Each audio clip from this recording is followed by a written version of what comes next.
Hey everyone, just quick announcement before I share today's episode with Jason Cohen. Jason is doing some amazing work and excited for him to share his story. But just want to take a minute to share the release of my first children's book of my Healthy Children's Book series called Maddox's Trip to the Chiropractor. It's a cute book with bright pictures that follows a toddler on her trip to the chiropractor. It shows her excitement and how she knows that it impacts her health in a positive way. And each purchase of this book will be supporting a project that I started called the Unlock Wellness Project. For each purchase of the book, we will be donating a wellness bag to a child in need. These wellness bags will include non-toxic, chemical-free essentials such as soap, shampoo, toothpaste, a toothbrush, items that a lot of the times children in tough situations don't have access to. We're also going to be shipping out wellness bags to flood victims in Houston, Texas, and reaching out to victims of Hurricane Irma and Hurricane Maria as well. You can learn more about the book and about the Unlock Wellness Project by going to drcaseyjohnson.com. That's DRKASEY Johnson.com. Click on the Shop tab, then click the Children's Book option. You'll be able to read a short description and even watch a short video with more information. You can also purchase the book directly on Amazon.com by searching Maddox's Trip to the Chiropractor. But I hope you guys loved the book. Be sure to check out my website to learn more, and thank you so much for the support. Now it's time for today's episode. I hope you love my conversation with Jason Cohen.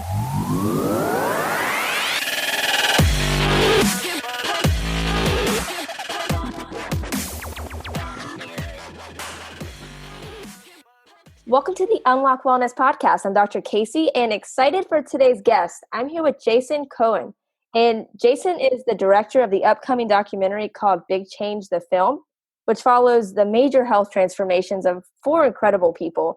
Jason has also transformed his own health, losing 125 pounds. And I'm just excited for him to get to share his story with you guys. So Jason, thank you so much for taking time to come on. I'm excited to have you. Yeah, thanks so much for having me. I appreciate the opportunity. It's nice and also a little scary to be on this side of the mic. I'm sure. I was about to say you're used to being on the other side, but you're going to do amazing. But so Jason, why don't you just jump into your backstory of just walking me along your own personal wellness journey and what's kind of led you to right now. Yeah, so I'm 34 now, just to kind of give you an idea, 33, turning 34 tomorrow.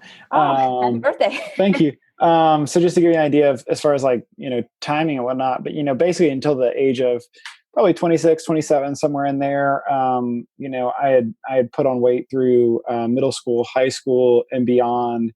And, I remember I was talking with somebody earlier. I remember the lowest weight I was as an adult was 220.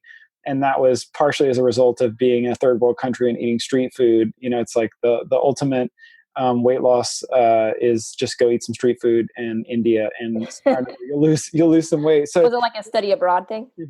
No, it was traveling and they say don't eat the street food, and they're not kidding. Don't eat the street food. And so that was my lowest known weight, and that was when I was probably 19 or so. And so, from there on, I just ate and, my diet was, pretty poor. I was in college, young, married, also was starting a business and, the last person in the world that you take care of is yourself whenever you have all those other things. And, at some time in the 26, 27 range, I saw 297 on the scale, which, as I mentioned to you before, is the last place in the world that you ever want to find yourself as a bigger person is on a scale, because it's always depressing to find out the number. And I saw 297, and the scale only went up to 300. And I kind of made a resolve with myself that I wouldn't allow myself to get above 300 at that moment, and then just began kind of slowly chipping away at things, and one thing led to another, and to date I've lost, if you consider my lowest weight. Now I'm a little bit heavier, hopefully due to some muscle gain. But total that I know of was 125 pounds lost. Probably in reality, I was probably a bit over 300 at some point, but just never knew it. Yeah, no, I mean, that's incredible. It's a lot of weight loss. And, whenever you decided that you wanted to start losing weight? Like you didn't want to be past that 300. Like what was the first steps that you started to do, the first resources you started to look at? Like, what was the information you were feeding yourself with? Yeah, a kind of a perfect storm of things happened for me simultaneously, both great and not so great. I was 27. Everybody always says, oh, you better, once you turn 30, it's all over. It's that common, at least it had been to me, thing that people say. And so I did realize at a certain level that the younger I was, the more either energy or easier, however you want to say that. I've kind of learned through all the stuff that I'm working on that that's not always true, because I meet people all Right. the time who are in their 60s, 70s, and 80s who've done what I've done and so many other people. Right. Um, Or like Rich Roll who started at like, going on 50, right? Yeah. So, but there's that. I don't know if wisdom's the right word, but there's that idea that that's what things are like, so to speak. And so, I had that going on. I also had a friend who was in his mid 40s, who looked way better than me, who died kind of unexpectedly of a heart attack. And so that kind of just made me realize, like, hey, life is short, and there's no reason to make it any shorter than it needs to be, or any more miserable than it needs to be. And then I also had a friend give me a bicycle as a gift. He was moving away. He had worked with me for a bit, and he gave me a bike as a going away gift. And I thought it was exciting but hilarious that you're giving a 300-pound man a bike. And little did I know that bike would kind of change the trajectory of things for me, and all those things kind of happening in my life at once. And then I started riding my bike to work a little bit. Lost a few pounds, and then I did a weight loss competition with a friend that lasted 6 months. And we made sure that the wager was big enough to take it serious, but it was also long enough to where you couldn't just you really had to kind of invest in it Hmm. for it to last for those 6 months. And so all those things kind of happened simultaneously. And I got to the end of 6 months, and by then I had lost 50 pounds. And then it was kind of like, all right, well, let's see what the possibilities are. Because up until that point, I was of the victim mentality. I'll always be big. This is how, this is my destiny. I've got bad metabolism, bad genes, fill in the blank of the excuses. And then really, for whatever reason, kind of was just ready to actually say, let me just give this, try to see if I can undo these things that I've done to myself. Yeah. And so at that point you were just, or was it mainly you just being more active, or were you like eating less, or like what did it look like diet wise as well?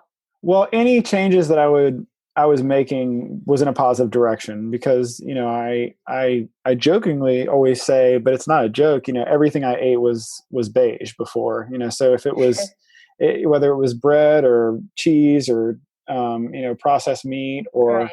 ice cream or mac and cheese, everything had the one thing it had in common is it had zero color. It looked like the old Mac computers. It was just like, Yeah. even my plate was beige. And so, I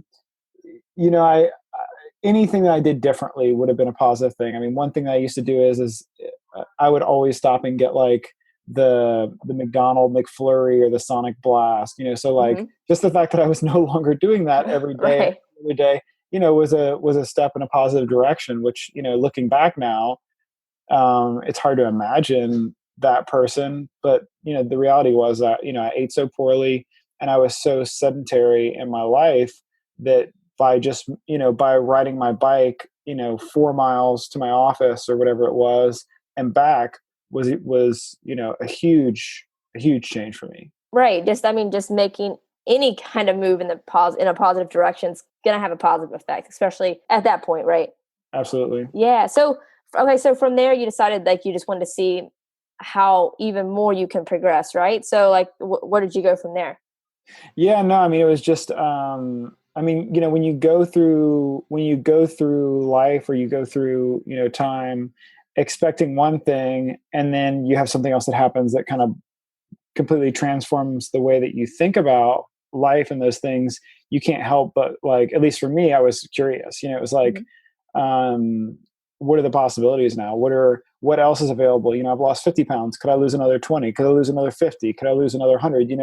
What is out there for me that I just haven't even tried to or tapped into or anything?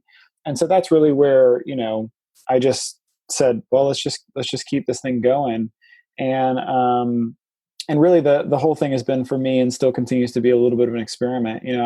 I was like, I'll try anything for, to lose a couple pounds for a couple days, weeks, months, whatever. Mm-hmm. And really that's kind of how I landed upon where I am now, as far as, eating, and to a certain level, as far as movement and exercise, was, just like, I decided to give at some point, I came home and declared to my wife that I was going to give vegetarianism a try, which she was used to me like coming home with some like With the new crazy. idea. And she's still used to that, by the way. It's not a past thing. Like what was there just, I mean, just going through a magazine or like just something new to try, or like did you have a friend doing that? I wouldn't say that I'm large in part, like, I know everybody's motivation comes from different places, and for a lot of Mhm. people it's animal rights and cruelty and things like that. That was never really a huge part of my mind in terms of the conversations I was having, but there was a subconscious element that I was realizing that, like, if if I would have been the person responsible for providing my own food, and that was meat, that it wasn't something I was completely comfortable with. And it Mhm. also made me uncomfortable with the fact that I wasn't comfortable with it, but I was comfortable with basically just leaving that task to somebody else. And so that, I think there was a little bit of, there's some stuff going on in my mind with that. Um, and, I didn't eat any vegetables before either. So it was kind of like, maybe I should give this a try. I mean, Right. I still, even to this day, I'll have things that I try for the first time that, um, from most people, non, whole food, plant based. But, there's still things that exist in that, what most people would consider normal for people who are eating that way, that I still sometimes try for the same time, because I was so limited and limiting in the Mhm. way that I viewed all this food that basically I didn't eat for most of my life. Right. It wasn't beige, so you didn't Yeah, have exactly. Color, no way. right. Too That adventurous. that's funny. That's cool though. So I mean, you started trying it out, and then it just started to click for you. Yeah, and I would realize, oh, I do like this. And everybody says it, but your taste buds do change, and Yeah. it's hard to remember the old me and how I would have looked at that statement if somebody would have mentioned it to me. Hmm. But it is so true, and my plate is a testament of that now, because there's very little that I eat today that I ate before, even down to, I mean, I can remember when my dad told me for the first time to try brown rice, and this is like as a kid or whatever. Hmm. I didn't eat brown rice until I was probably 29. Yeah. You So know just what I mean? everything. Yeah. So everything was just really, Yeah. put off. Yeah. Yeah. I and get it. and that's just when you're stuck in that mindset. You get stuck eating. You have a lot of turkey and Swiss Hmm. sandwiches on a ciabatta, and that's your day, and that's how you get to be 300 pounds. I Right. mean, my Well, you made a good point. Like you were talking about, your taste buds change. Like, I mean, I think, I mean, and I know probably you and I both said this at some point that I don't think I could ever give up cheese, right? Yeah. Oh yeah. Or Oh, like dairy, or your ice cream that you were talking. I can't remember. Yeah, McFlurry. But, yeah. but I mean, those things. Once you start transitioning from those things, it's really not that hard, and the substitutions that are available, like it makes it doable. But once your taste buds change, like those things don't even sound good. Like that, even if would have like a cheat day, like that doesn't even sound good. Do you know what I mean? Yeah, no, I was at a dinner the other night, and it was like a one of those ones where, like, you start off and there's no choices on anything. And Right. I brought my own food, but we It's sat funny. down at the table, and it was like a fancy, like, gala, whatever. And I bring in my Tupperware with my food, and I've got like my vinegar in like a little extra, It's funny. thing with and I'm sitting there eating, but there's like two desserts put there for me already. And I was just thinking to myself, man, if this was the old me, I would have eaten both of those desserts before the meal even came. And my table wasn't completely full, so I would have been so excited that the person next to me didn't show up because I could have eaten theirs Eat before.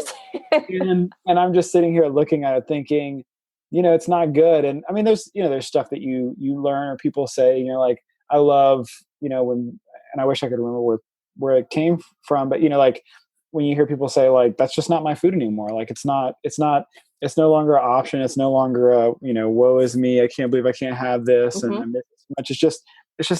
It's just not my food. And I'm okay with that. Right. Like you Um, don't feel deprived. You're just different. yeah. Yeah. Yeah. And I also like, and it's so funny because I mean, I was like, you don't eat a McFlurry every day because you're trying to eat to fuel your body. But like the way that I look at food just has changed so drastically in that, I see it all as an investment, and I am reaping the rewards of the investments that I made earlier today and yesterday and last week and the month before. And I'm just not willing to make any bad investments anymore. Yeah, no, I love that. And so, I mean, did you like just gradually like going from vegetarian to vegan, you just over time just added more experimentation in and just fell in love with that? Yeah, I think something that happened for me was like you said, another experiment. And I never ate a ton of stuff. I still had a little bit of dairy. I had fish from time to time, but not a ton. Hmm. And I, just kind of slowly did less and less, but I still had a little bit. I had a lot of sinus issues. And then at some point in there, just through reading, through considering things, through seeing forks over knives, I said, you know what? I'm just going to give the whole, plant-based vegan thing a try just to see what happens. And the thing that shocked me was how good I felt. And, by this time I had cared more and more about being active, about exercising, about riding my bike, about running, about all those things. Hmm. And it gave me, just amazing energy to do those things that I already was doing, but definitely couldn't do at the same level or the same amount of energy that I was doing. And so that was the thing that I noticed immediately when I cut out the cheese, and a little bit of dairy was, I felt so much better. I had such a better clarity of mind. I had energy. I was able to recover faster from, bike rides and runs and all those kinds of things. I would eat lunch and I would be ready to go out for a run almost in no time, or go for a ride in no time. And, I think through the process too, I began to be more aware of my body and how when I would eat things, I would feel a certain way. And Right. it's like if you eat something that makes you not feel great, then in my mind it's like, well, I don't want to eat that again. And so all those things began to happen.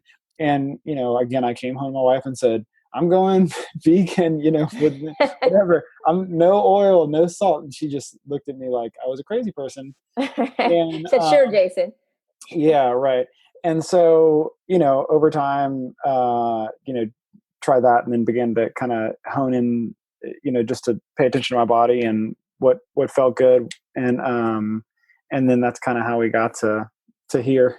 Yeah, no, that's cool. And no, you were talking about like the body awareness, and I think once you get yourself past a certain point to where you're putting the like all the good stuff in your body, you have more body awareness because when you're eating all the junk food, you're not feeling up to your like your peak performance. You're not feeling your best self. So sometimes it's hard to know what makes you feel good and what makes you feel bad, right? But once you feel like really really good, you notice like that bad food really drops you down even lower. So I feel like that body awareness really really increases once you start to really kind of reap the benefits from making the positive choices. No, it's so true. I mean, even the last couple of times I remember having fish for me was mostly when I did sushi, on occasion, Mhm. or like, fishing is really big around here. So we'd go to somebody's house and have fish. And those last couple of times, I mean, it's been a while now. I don't remember how long it was, 3, 4, 5, 6 years, but those last couple of times were brutal. I mean, it was like, my body was just was Right. not thrilled to say the least. I'm sure Louisiana was nice and fried too, right? Yeah, no, it wasn't fried. The fried stuff, that was one of the first things that really once I would try and reincorporate that. I Uh-huh. mean, yeah, I mean everybody fries everything here. We have the best food and we have the best heart hospitals. And there's no lack of a connection between those two things. Yeah, no, that's amazing though that you were able to make those changes, even being in that in that environment, that culture. So so let's jump into kind of what led you down the road to, creating this documentary that's going to be, coming soon. But yeah, just kind of take me on the path of that. Like, were you into film at all, or was that just, you just kind of jumped into it? Just kind of walk me through it. So I'm a photographer by trade, and then I do some video work as well. And so, I realized at a certain level that I had only gotten to where I am because of the help and generosity of other people, and of people taking the time to talk with me, and of seeing other people's stories. And, I just realized that at some level it is my responsibility as a recipient of this new life and people's time and everything else, that I had to do my part in giving back. And I just realized, how can I best utilize what I already have available to me to do that. Mhm. I knew that I wasn't going to go back and become a nutritionist or a doctor or a health coach or, a fitness coach. But, how can I use what I already have available to me to do something, to be able to give people, some of what I've already been given. And so I just had the idea to do a documentary on people who've lost significant amounts of weight. I was on my bicycle trainer, it's like an indoor um, place where you put your bike one day, and looking through Netflix, and I saw that, there was a bunch of really great information out there, but what I thought was maybe a little bit lacking was real people's stories who had done it and who people could maybe relate with. And just based off of that, I become familiar with Josh LaJaunie's story. Realized he only lived like an hour and a half or so from me, and just said, you know what, let me just reach out to him and see if he'd be, open to this. And so reached out to him. Actually, I bugged him for a while, and finally, he said yes. And so we filmed him for a couple days, and then from there, released a trailer from him. And I really, I didn't know where I was headed or what I was going to do when I sent Josh the first message, much less what I thought, like where it would go from there. And so when I released that first trailer, I started getting, inquiries from people interested in the story, people interested in what was next, also interested in sharing their own story. And I just realized I didn't have the money or the time to go and see all these people. And so how could I, kind of capture some of these stories, which is kind of what led to the podcast/YouTube series, which we can talk about.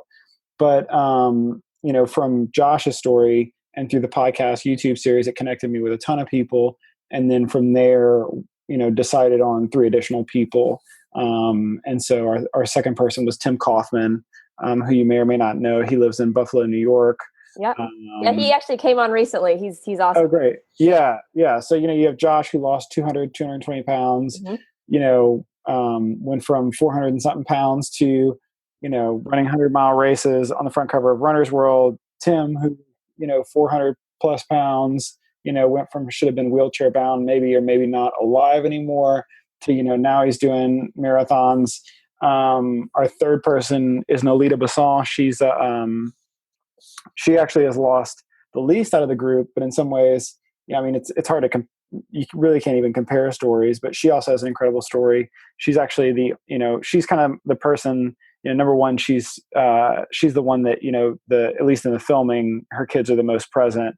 And, she's got younger kids, and she was really motivated by her kids. She's the only person with sight in her family. And yeah, she's amazing. So her as well. And, yeah. And then our fourth person we just filmed like 2 weeks ago, and she has the biggest weight loss. She lost 235 that she knows of, but she probably lost closer to 275 or 300 pounds. She went from a size 8XL to a size 8. It's amazing. And you know what, Jason, I just wanted to bring up the fact that, like, yeah, I've been super honored to be able to talk to all 4. And what's cool is that every single one of them were like completely like just so humble. Like, I'm pretty sure every single one was like, whenever he contacted me, like, I really didn't think like my story was good enough, you know what I mean? Like, they just had that, like, I'm just an average person, I'm just trying to live healthier. Like, they were just so humble and so kind. And like, so I think it's just amazing that you're, getting to cover. I mean, they're just all four just really incredible people. Yeah, it's funny. I don't want to say anything that sounds bad towards them, but they're all almost underwhelmed with their own story in terms of like Right. they just. Yeah, I mean, which granted for them it's just normal life. It's just what they've done, what they've been through. But I mean, truly, and I'm super fortunate that I get to talk to people every week, just like yourself. And I mean, I have talked to an incredible amount of people, and not to take away from anybody, but I mean, you would be hard pressed to find a group of four that has done more extraordinary things and come from crazier places. And all of them are just like, yep, this is just what I do. Right. Because the people that they've impacted so far and Yeah. has been incredible. And they have, I mean, once you put this out, I mean, the reach is going to be crazy. But no, I mean, they're amazing, and their stories are so inspiring. Yeah, no, it's been an absolute honor. And I mean, it's a little weird when a random stranger from Louisiana says, "Hey, can I come hang out with you and your family for 4 days?" So they've all been extremely gracious, and I'm honored that I'm just happen to be the person that has had the opportunity to sit face to face with them and to be able to communicate their story to others, hopefully in a way that for a lot of them. I mean, when I first heard about Josh, my first thought was, where do I find a video of him online? Right. And it was like, wait, he's been on Rich Roll twice and he doesn't exist in video format. Like not even local news has told his story. And I guess my fortunate timing with that was such that nobody had really filmed him before. He wasn't. We've all come a long way in the short amount of time that we've all kind of met, and I just feel super fortunate that the timing worked out so that we were able to kind of meet all these guys before they were as doing as much as they're doing now, because it's been beautiful to be able to see so much happen in their lives since we first met. Right. And it's only going to increase once the film comes out. But I'm so excited for them and for you guys, because I mean, you guys all deserve it. Yeah, well, thank you. I appreciate that. Yeah. What are you thinking timeline wise?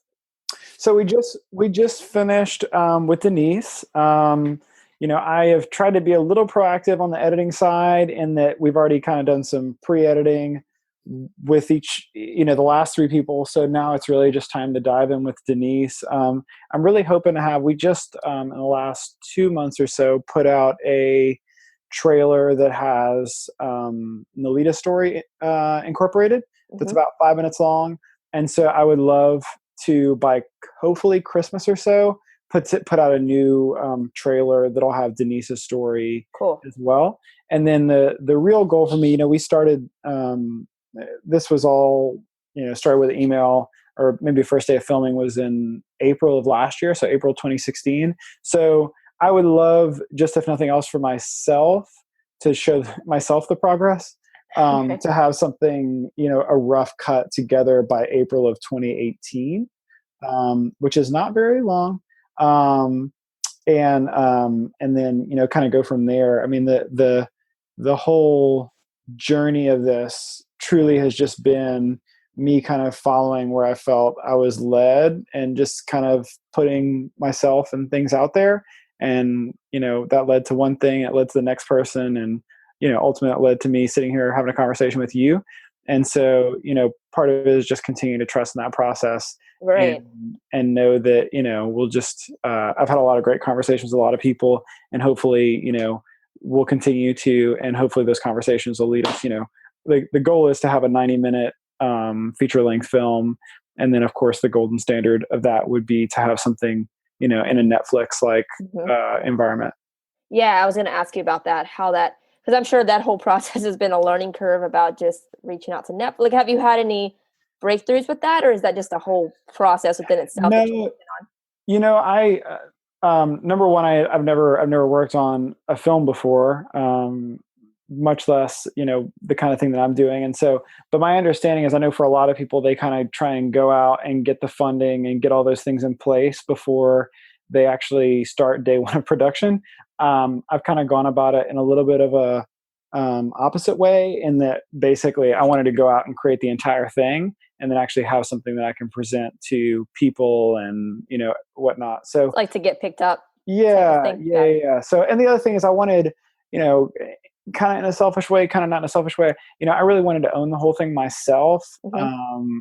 We could have possibly had opportunities for people to pay for things and whatnot, but I really want this to be the purest form of each of their stories, without any kind of, alternate, motive, or, any Right. financial person or person saying, oh, you got to do this. I mean, Yeah, swaying in different directions that yeah. it shouldn't be going. Yeah, no, I understand. Right. And there's no, we've had a couple things that it's like, do we talk about this? Do we not talk about this? And it's like, I'm not trying to create a reality TV show here with, drama or anything like that. Like, Right.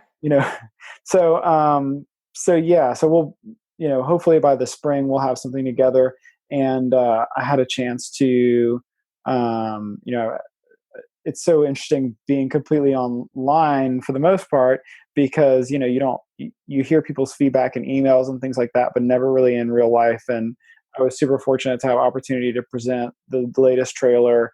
I guess we quote unquote premiered it, um, at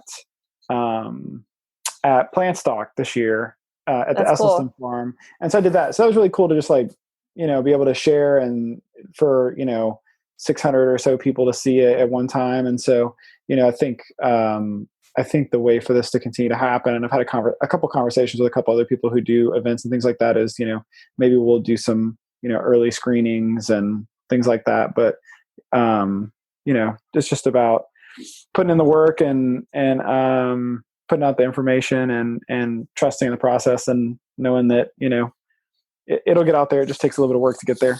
No, absolutely, and you're doing a good job. I mean, I've seen a few of the trailers, and they're all amazing. They get me super excited to see Thank that you. the whole thing completed, and I know it's going to be amazing just based on that alone. So, Thank you. Thank yeah, you. and they have a great following as well. So, I mean, I feel like the word's going to get out there pretty quickly, especially in that type of plant-based community. I feel like it's a really great community. No, for sure. And the beautiful thing is, I mean, although like it would be nice at some point for it not to come completely out of my pocket necessarily, but the beautiful thing is, like, what we're quote unquote selling, or what we have to sell is it's not like, none of us are out here because we're trying to make a ton of money. Hmm. Like we may be trying to figure out in some small ways, how to support this habit that takes a bunch of time, but um all these people, all the people who are in it, and really all the people who I've met through this project, they're out there doing it. If they wanted to make the most amount of money as possible, they'd be working on other things. Right. And they're doing it because they've experienced this incredible change in their own lives, and realize what it can do for other people, and want to get that across to people. That's cool. So, Jason, what has probably been your biggest takeaway just from taking in all four of these stories? If there's just one super short thing, is that anything's possible. Hmm. That, and I've seen that in my own life, through the weight loss, through some physical accomplishments, through relationships. That when you're sitting there feeling sorry for yourself, and when you're overweight, and whenever even if you do have some medical things going on, that like, if you want these things bad enough, if you want to choose health, and you want for your life to look different, you want to not be sick and miserable, that it's possible. It's going to take some work, and it may take some work to undo what you've kind of done to your body for a long period of time, but it's possible. If you look at any of these people individually, or just a slice of any of these people's lives individually, and what they've all done, it's just a testament to what we're capable of as humans, and what our potential is. And that's been true for me in my own life. And then through these four, and then through the podcast and the YouTube series, we're at like 71 people now, with a total of 9,500 pounds lost between 71 people. That's crazy. Yeah, yeah. Don't forget to go into that before we jump on. Yeah. And every week I just get a chance to chat with people who are just continually just show me that like, that the narrative of the idea, the statistic that like people who lose weight don't keep it off, like, Mhm. it's a false narrative. And I am super fortunate to be able to have conversations with so many of these people every single week in and week out, that have done, what most people would say is impossible. And so, whenever I have somebody who says, "Oh, I've got kids, I'm too busy," I say, "Well, hey, look at Nalita Basson. If she can Right. do it, anybody can do it." Somebody who says, "Oh, I've got type 2 diabetes, I've got heart disease." Like, I've got a person, or more likely multiple people, for every single one of those people who say, like, "I'm struggling," or this is hard. And I can point them in a direction of somebody, and more oftentimes than not, actually connect them with those people. Yeah, I mean such a valuable resource, and that's really cool. It's like a resource within itself. No, absolutely. That's awesome. So yeah, I'll be sure to put the link to that in the show notes. That way people can go check out all of those conversations, because it sounds incredible. Yeah, and then just Jason, what's the best way for people to follow you on social media? That way they can keep up with everything they're doing, keep up with the newest movie trailers, and just everything you're putting out there. Yeah, so we're under Big Change the Film on Facebook, on YouTube. Those are probably the two main places. We put out the weekly episodes, both in terms of on Facebook for I'll launch those, which that's from our YouTube channel, Big Change the Film, and then also on your favorite podcast player, you can look up Big Change the Film. So I usually post updates there and whatnot. And then either on our YouTube page or our Facebook is wherever, whenever new trailers come out and things like that, that's where that'll be. And then you can feel free and reach me through Facebook. I'm under Jason Cohen, and also through the Big Change the Film Facebook page. Cool. Was it Instagram too? Yeah, I do. I have Instagram. I need to do a better job of keeping up with it. Usually it's just a kind of a link to the latest interview as well. And then I also, like we have a website, bigchangethefilm.com. We have, links to all that. So that's like one place that people can go so they can get a direct link to everything else. And then also we sell like t-shirts on there, which, 100% of profits go to the production of the film as well. Awesome. Cool. And then Jason, just closing question that I ask every guest. But if you just had one piece of advice for the audience, maybe it's something that was your biggest takeaway through your own wellness journey, but if you just had one piece of advice to give, what would it be? Believe in yourself and do it for yourself. Awesome. Love it. Straight to the point, right? No, I love it, Jason. Thank you so much. And I really appreciate you taking the time to come on. And I can't wait for the film to come out and just share it with everybody. So just thank you so much. Awesome. Thanks for the opportunity. Thanks for what you're doing. And I look forward, hopefully at some point we'll see each other in person. Absolutely. And the rest of the gang. Awesome. Sounds good. Thanks, Jason. All right. Take care. Thank you guys so much for tuning in to today's episode. I hope you loved my conversation with Jason. He's doing such positive work, and I'm excited for you guys to follow him on social media and just keep up with everything that he's doing with the documentary. You can find the social media links that we talked about in the episode in the show notes, but you can also find them on my website as well at drcaseyjohnson.com. That's DRKASEY Johnson.com. Click on the Listen tab. Then from there, you'll be able to see all of the past guests that have come on the Unlock Wellness podcast, read a little bit about each guest, and be able to click on their social media links, websites, all of that. So all of Jason's information can be found on my site as well. If you guys loved today's episode with Jason, be sure to jump onto iTunes, subscribe, and write a review. It really helps me out a lot, and I really appreciate all of the feedback and support. And like I spoke about in the intro, also be sure to check out my first children's book of my Healthy Children's Book series called Maddox's Trip to the Chiropractor. Each purchase of the book supports the Unlock Wellness Project, which applies a wellness bag to a child in need for each book purchased. You can learn more about the book and the Unlock Wellness Project on my website as well at drcaseyjohnson.com. Click on the Shop tab, then choose the children's book option. You'll be able to read a short description and even watch a short video to learn more. If you do purchase the book, be sure to share it on social media using the hashtag UWProject. I'll repost it and give you a shout out on the podcast. But I hope you guys loved the book. Thank you so much for the support, and I hope you loved today's episode. Thank you so much for tuning in.